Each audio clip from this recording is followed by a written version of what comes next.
রাতের বেলা বাসায় হঠাৎ পুলিশ এসে বলল, আপনাকে আমাদের সঙ্গে থানায় যেতে হবে। কিন্তু তাদের হাতে কোনো ওয়ারেন্ট নেই। এখন প্রশ্ন হলো, ওয়ারেন্ট ছাড়া পুলিশ কি সত্যিই কাউকে গ্রেফতার করতে পারে, নাকি এটা সম্পূর্ণ বেআইনি? প্র্যাকটিস এন্ড প্রসিডিউরে আপনাদের সবাইকে স্বাগতম। আজকের ভিডিওতে আমরা জানবো বাংলাদেশের আইনে পুলিশ কখন ওয়ারেন্ট ছাড়া কাউকে গ্রেফতার করতে পারে এবং একজন নাগরিক হিসাবে আপনার অধিকার কি। সঙ্গেই থাকুন। আজকের আলোচনা অত্যন্ত গুরুত্বপূর্ণ, কারণ আইন না জানার কারণে অনেক মানুষ ভয় পেয়ে যায়, বিভ্রান্ত হয়, এমনকি কখনো কখনো নিজের অধিকার থেকেও বঞ্চিত হয়। অনেকেই মনে করেন ওয়ারেন্ট ছাড়া কাউকে গ্রেফতার করা যায় না, কিন্তু বাস্তবতা হলো বাংলাদেশের আইনে কিছু বিশেষ পরিস্থিতিতে পুলিশকে ওয়ারেন্ট ছাড়া গ্রেফতারের ক্ষমতা দেওয়া হয়েছে। তবে সেই ক্ষমতা সীমাহীন নয়। আইন কিছু শর্ত নির্ধারিত করে দিয়েছে। আজ আমরা খুব সহজ ভাষায় পুরো বিষয়টি বুঝব। আইনের ভিত্তি। The code of criminal procedure 1898 এর সেকশন 54 পুলিশকে কিছু বিশেষ ক্ষেত্রে ওয়ারেন্ট ছাড়াই গ্রেফতারের ক্ষমতা দিয়েছে। অর্থাৎ সব ক্ষেত্রে আদালতের ওয়ারেন্ট লাগবে এমন কোনো বাধ্যবাধকতা নেই। তবে এই ক্ষমতা শুধু নির্দিষ্ট পরিস্থিতিতে ব্যবহার করা যাবে। কি এমন পরিস্থিতি যে ক্ষেত্রে পুলিশ বিনা পরোয়ানায় গ্রেফতার করতে পারে? জানতে ভিডিওটি শেষ পর্যন্ত দেখুন।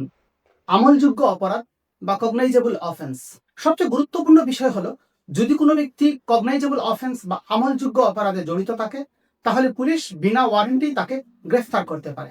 কগনাইজেবল অফেন্স মানে যেসব অপরাধে পুলিশ সরাসরি তদন্ত শুরু করতে পারে, যেমন হত্যা, চুরি, ডাকাতি, ধর্ষণ, অপহরণ, গুরুতর আঘাত। এই ধরনের অপরাধে পুলিশ দ্রুত ব্যবস্থা নিতে পারে, কারণ এগুলো গুরুতর অপরাধ। দেরি হলে অপরাধী পালিয়ে যেতে পারে। যুক্তিসঙ্গত সন্দেহ থাকলে, পুলিশের কাছে বিশ্বাসযোগ্য তথ্য এসেছে যে একজন ব্যক্তি বড় অপরাধ করার প্রস্তুতি নিচ্ছে, সেই ক্ষেত্রেও পুলিশ তাকে বিনা পরোয়ানায় গ্রেফতার করতে পারে। তবে এখানে একটা গুরুত্বপূর্ণ শব্দ হচ্ছে রিজনেবল সাসপিকশন বা যুক্তিসঙ্গত সন্দেহ। অর্থাৎ শুধু ব্যক্তিগত রাগ, সন্দেহ বা অনুমানই যথেষ্ট নয়। পুলিশকে দেখাতে হবে গ্রেফতারের পেছনে বাস্তব ও যৌক্তিক কারণ ছিল। পলাতক আসামি বা সাজাপ্রাপ্ত ব্যক্তি, যদি কেউ আদালতের সাজাপ্রাপ্ত আসামি হয় অথবা পুলিশের কাছ থেকে পালিয়ে বেড়ায়, তাহলে পুলিশ বিনা পরোয়ানায় তাকে গ্রেফতার করতে পারে, কারণ এই ক্ষেত্রে ব্যক্তি ইতিমধ্যেই আইনের চোখে অভিযুক্ত বা দণ্ডিত। চুরাই মাল সহ ধরা পড়লে, যদি কারো কাছে চুরাই মাল পাওয়া যায় অথবা সন্দেহজনক জিনিস পাওয়া যায় এবং পুলিশের কাছে যুক্তিসঙ্গত কারণ থাকে, তাহলে পুলিশ তাকে বিনা পরোয়ানায় গ্রেফতার করতে পারে। পুলিশের ক্ষমতার সীমাবদ্ধতা। আইন পুলিশকে ক্ষমতা দিলেও এই ক্ষমতা ইচ্ছামতো ব্যবহার করা যাবে না। বাংলাদেশে বহু বছর ধরে সেকশন 54 এর অপব্যবহার নিয়ে অভিযোগ ছিল। অনেক মানুষকে হয়রানি, ভয় দেখানো কিংবা রাজনৈতিক কারণে আটক করা হতো। এরপর উচ্চ আদালত গুরুত্বপূর্ণ নির্দেশনা দেন। ব্লাস্ট ভার্সেস বাংলাদেশ মামলা। ব্লাস্ট ভার্সেস বাংলাদেশ মামলায় উচ্চ আদালত সেকশন 54 এর অপব্যবহার বন্ধে গুরুত্বপূর্ণ নির্দেশনা দেন।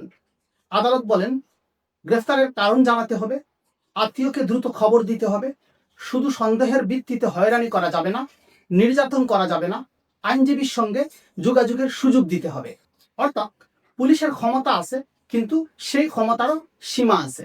ব্লাস্ট ভার্সেস বাংলাদেশ মামলার এই মূল বক্তব্যটুকু 2025 সালে ফৌজদারি কার্যবিধি সংশোধনের মাধ্যমে সেকশন 54-এও অন্তর্ভুক্ত করা হয়েছে। একজন নাগরিক হিসাবে আপনার অধিকার। যদি কখনো পুলিশ আপনাকে আটক করে, তাহলে মনে রাখবেন, আপনি গ্রেফতারের কারণ জানতে চাইতে পারবেন, আইনজীবীর সঙ্গে যোগাযোগ করতে পারবেন। 24 ঘন্টার বেশি সময় আপনাকে হাজতে আটক করে রাখা যাবে না। শারীরিক নির্যাতন বেআইনি। আইন শুধু অপরাধীকে শাস্তি দেওয়ার জন্য নয়, নিরপরাধ মানুষের অধিকার রক্ষার জন্য। আমাদের এই ভিডিওটি ভালো লাগলে লাইক, কমেন্ট ও শেয়ার করুন এবং আইন বিষয়ক সহজ আলোচনা পেতে প্র্যাকটিস এন্ড প্রসিডিউর চ্যানেলটি সাবস্ক্রাইব করুন।